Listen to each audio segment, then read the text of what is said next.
Nós vamos falar agora sobre o protocolo HTTP.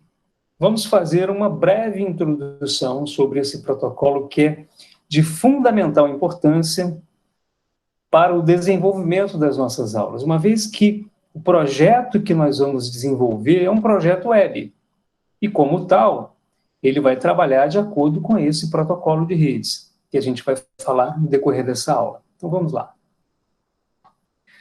Bom, inicialmente a gente tem que falar sobre internet, né, que se popularizou lá por volta dos anos 90. E a ideia principal da internet era compartilhamento de documentos. E, obviamente, isso aí foi feito por meio desse protocolo de redes, que é o protocolo HTTP. Como é que funciona a ideia desse protocolo?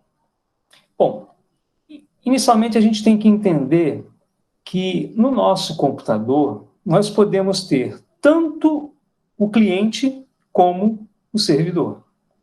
Na verdade, o cliente e o servidor são dois computadores, obviamente.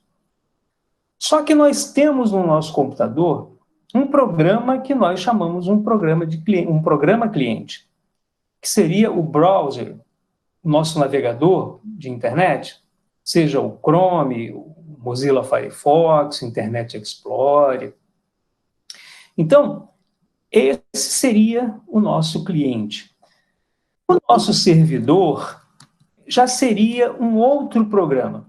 O nosso servidor seria também um computador, e lá eu tenho uma aplicação que vai ficar rodando à disposição para receber as requisições.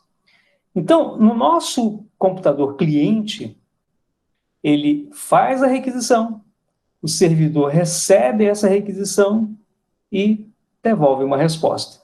Então, você está lá no seu Google Chrome, você chama lá uma URL, lá no Google Chrome, e você faz uma requisição. Aquele servidor, ele recebe aquela requisição, e se o sistema for um sistema web, ele retorna, por exemplo, um HTML, como resposta lá para o navegador.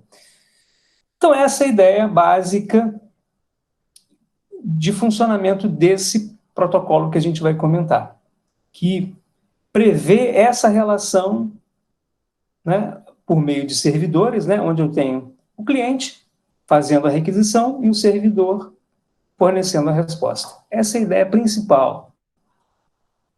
Agora, como é que o navegador e o servidor se comunicam? Nós já falamos, por meio desse protocolo, que é o protocolo HTTP. Esse protocolo HTTP, ele é stateless. Isso é uma informação assim, muito importante para que a gente tenha esse entendimento, né? Então, só abrindo, fazendo um comentário, quando a gente fala do protocolo HTTP, eu estou falando de hipertexto, né? E ele é stateless. O que significa isso? Significa o seguinte: imagina que você tem um servidor que recebe uma requisição. A ideia é que cada requisição que esse servidor vai receber é uma requisição diferente. Ele não consegue guardar o estado daquela requisição. Então, ele recebe uma requisição agora, daqui a pouco ele recebe outra requisição. Então, ele não consegue guardar isso. E essa característica de não poder guardar o estado é que nós chamamos de stateless. Agora, um comentário interessante e importante que a gente vai fazer é o seguinte: imagine um sistema web, em que o usuário tem que se autenticar. Ele tem que entrar com um código de usuário e uma senha. No momento que ele entra com essas informações, ele vai abrir uma sessão dentro da aplicação. Imaginem uma loja virtual. Também, por exemplo. No momento em que você começa a fazer suas compras, né, que você começa a colocar os produtos dentro do carrinho dentro do carrinho de compras, a gente precisa está sempre guardando a seção daquele usuário. Quando ele começa a navegar entre as páginas, eu tenho que saber que usuário é aquele. E quando eu falei da autenticação, é uma outra situação. O usuário, quando acessa o sistema, eu preciso guardar aquela identificação que, no momento em que ele começa a navegar entre as várias páginas do sistema, eu tenho que verificar se aquele usuário ele tem, digamos, uma credencial, né, de fato, para poder acessar aquelas páginas. Bom, só que eu disse que cada requisição que é feita, você não consegue guardar o estado. E aí, para a gente poder ter esse tipo de controle de sessão, nós fazemos isso via programação, via aplicação. Tá? Então, essa é uma informação importante que diz respeito a esse protocolo, e que é importante a gente estar comentando agora, que a gente também vai ver com mais profundidade no decorrer das aulas, na medida que a gente for desenvolvendo a nossa aplicação.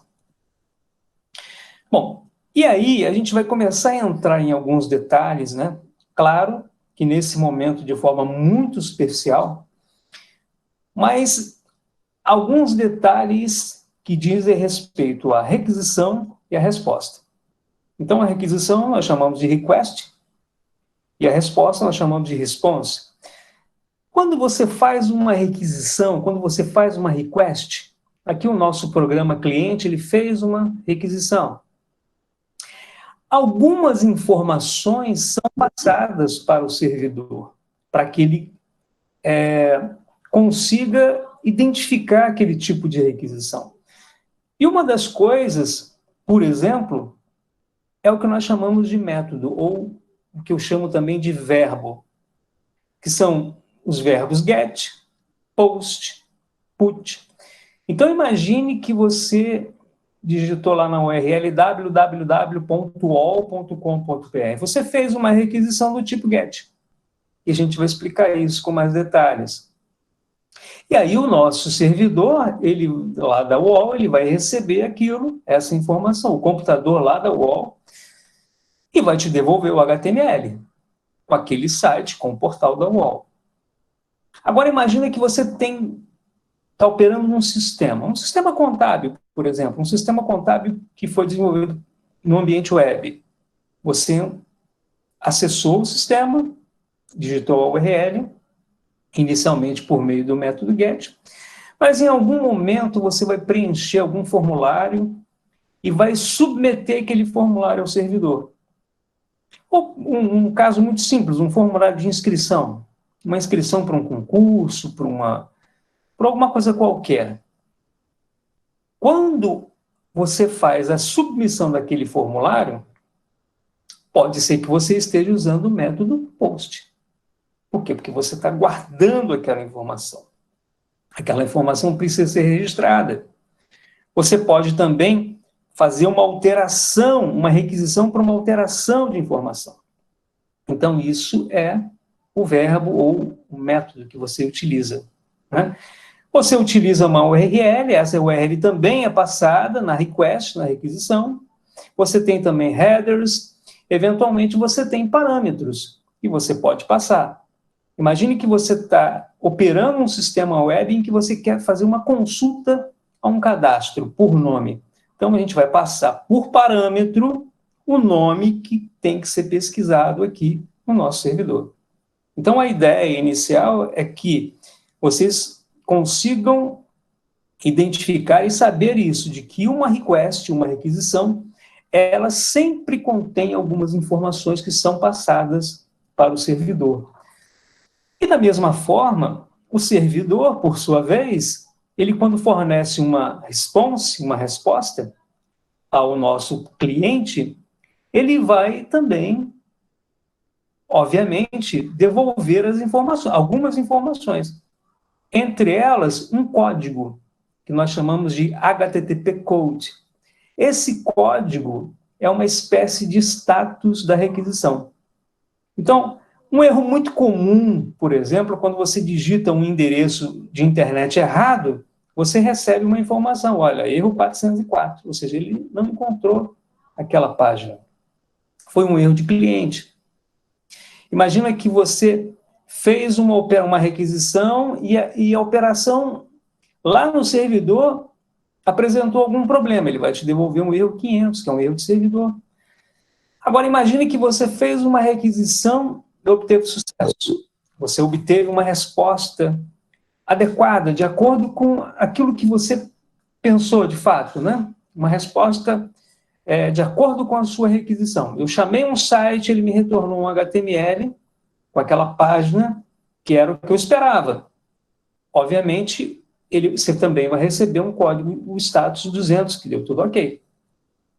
Esse retorno também tem header, e a resposta pode ser o quê? Um conjunto de dados, um HTML, uma estrutura de dados. A gente vai falar muito sobre a estrutura de dados que pode ser retornada, né? Muito conhecida hoje em dia, o JSON, né? JavaScript, Object Notation, que é esse exemplozinho que eu estou passando para vocês aqui, mas que a gente vai ver isso com mais detalhes na prática, nas outras aulas. Bom, com isso a gente encerra essa nossa breve introdução sobre o protocolo HTTP, que vai ser, assim, de fundamental importância que a gente tenha um entendimento prévio para o desenvolvimento do nosso projeto, que será um projeto web.